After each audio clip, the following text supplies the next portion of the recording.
하루의 말씀, 오늘은 데살로니가 후서 2장 7절에서 12절 말씀 가지고 함께 나눕니다. 성경 봉독하겠습니다. 불법의 비밀이 벌써 작동하고 있습니다. 다만 억제하시는 분이 물러나실 때까지는 그것을 억제하실 것입니다. 그때 불법자가 날따날 터인데 주 예수께서 그 입김으로 그를 죽이실 것이고 그 오시는 광경의 광채로 그를 멸하실 것입니다. 그 불법자의 나타남은 사탄의 작용에 따른 것인데 그는 온갖 능력과 표징과 거짓 이적을 행하고 또 온갖 불의한 속임수로 멸망을 받을 자들을 속일 것입니다. 그것은 멸망을 받을 자들이 자기를 구원하여 줄 진리에 대한 사랑을 받아들이지 않기 때문입니다. 그러므로 하나님께서는 미혹하게 하는 힘을 그들에게 보내셔서 그들로 하여금 거짓을 믿게 하십니다. 그것은 진리를 믿지 않고 불의를 기뻐한 모든 사람들에게 심판을 내리시려는 것입니다. 아멘. 데살로니가 후서는 종말론에 대해 많은 부분을 다루고 있습니다. 오늘 말씀에서도 마지막 때에 불법자 곧 멸망의 자식이 나타날 것임을 말씀합니다.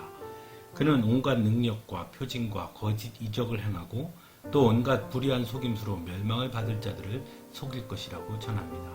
또한 하나님께서는 멸망을 받을 자들에게 미혹하는 힘을 보내셔서 그들로 하여금 거짓을 믿게 하실 것이라고도 말씀하고 있습니다. 그리고 그것은 진리를 믿지 않고 불의를 기뻐한 모든 사람들에게 심판을 내리시려는 것이라고 전하고 있습니다. 먼저 종말에 관한 말씀을 볼 때에는 두 가지 측면에서 보는 것이 매우 중요합니다.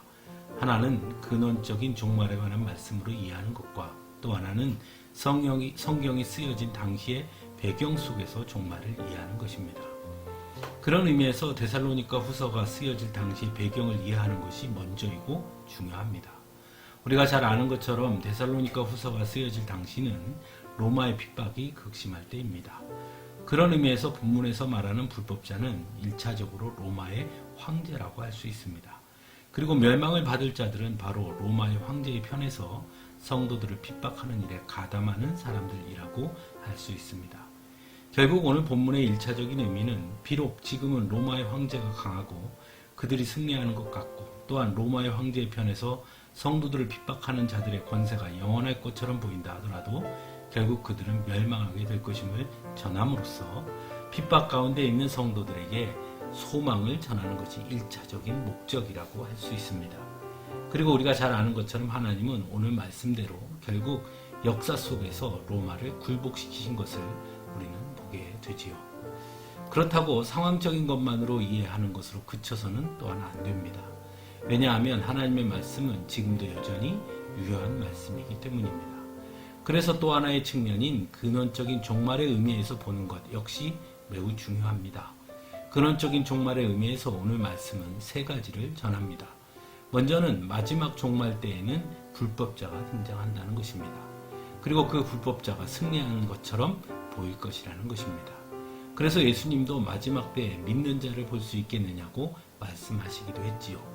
마지막으로 그럼에도 불구하고 마지막 때에 하나님의 심판이 있을 것이고 결국 그들은 모두 멸망당하게 될 것이라는 것입니다. 오래전부터 많은 사람들은 종말에 대해 많은 관심을 가져왔습니다. 그래서 세계적인 권세를 가진 사람이 나타나면 그가 적 그리스도라고 말하기도 합니다. 하지만 성경이 말하는 종말론의 중심은 불법자가 누구냐에 있지 않습니다. 오히려 불법자는 언제나 등장한다는 것입니다. 하나님의 진리를 거부하고 믿지 않는 자들이 곧 불법자이기 때문입니다. 그리고 사람들은 그의 권세와 눈에 보이는 것들로 인해 그가 불법자임을 깨닫지 못하고 오히려 그를 따르는 사람들이 더욱 많이 나타나게 될 것임을 말씀하고 있습니다. 다만 그러한 때 성도는 어떠해야 하는가에 대해 성경은 초점을 맞추고 있다는 것이죠. 비록 불법자가 대단한 위세를 떨치고 많은 사람들에게 환호를 받는다 하더라도 성도는 언제나 그 중심을 볼 수 있어야 한다는 것입니다. 과연 그가 하나님의 진리를 따르는 자인가를 볼 수 있는 눈을 가져야 한다는 것이죠. 그래서 만일 그를 따르지 않음으로 인해 고통을 당하고 어려움을 겪더라도 그가 불법자라면 끝까지 인내하고 마침내 반드시 승리할 것이라는 소망을 잃지 말아야 한다는 것을 성경은 강조하고 있는 것입니다. 오늘날 우리는 위기의 시대를 살아가고 있습니다. 물질주의와 극단적인 자본주의 시대에서 믿음을 지키고 진리를 따른다는 것은 결코 쉽지 않은 일입니다. 때로는 소망과 희망을 찾을 수 없는 캄캄한 어둠 속에 있는 것처럼 보이기까지 합니다. 하지만 성도는 그럼에도 불구하고 단연코 불의에 타협하지 않는 것입니다. 그래서 오늘도 우리는 우리의 삶의 자리에서 오직 하나님의 진리를 따르는 자들이 되어야 하는 것입니다. 결코 낙심하거나 포기하지 아니하고 불법자들의 거짓으로 인해 고통이 다가온다고 하더라도 결코 타협하지 아니하고 끝까지 믿음을 지키며 거짓과 맞서야 하는 것입니다. 그럴 수 있는 것은 반드시 승리할 것이라는 소망이 있기 때문입니다. 하나님은 반드시 그들을 심판하실 것이라는 믿음이 있기 때문인 것입니다. 함께 기도하겠습니다.